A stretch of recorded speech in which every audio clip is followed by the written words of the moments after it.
આજે 7 ઓક્ટોબર વિશ્વ કપાસ દિવસ તરીકે ઉજવાય છે। સમગ્ર વિશ્વમાં દર વર્ષે આજે 7મી ઓક્ટોબરને વિશ્વ કપાસ દિવસ તરીકે ઉજવવામાં આવે છે। અનેક દાયકાઓથી કપાસના વાવેતર અને સુધારણા માટે ગુજરાત જાગૃત, પ્રયત્નશીલ અને અગ્રેસર રહ્યું છે।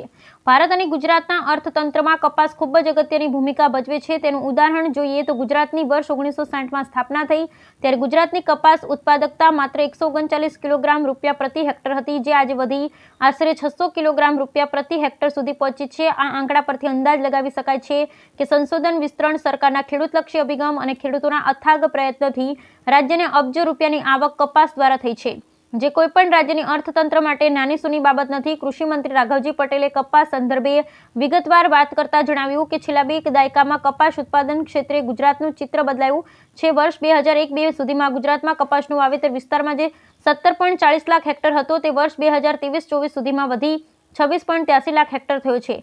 સાથે જ કપાસનું ઉત્પાદન પણ 17 લાખ ગાંસડીથી વધી વર્ષ 2023-24માં 92.47 લાખ ગાંસડી અને ઉત્પાદકતા 165 કિલોગ્રામ રૂપિયા પ્રતિ હેક્ટરથી વધી વર્ષ 2023-24 સુધીમાં 589 કિલોગ્રામ રૂપિયા પ્રતિ હેક્ટર સુધી પહોંચી છે।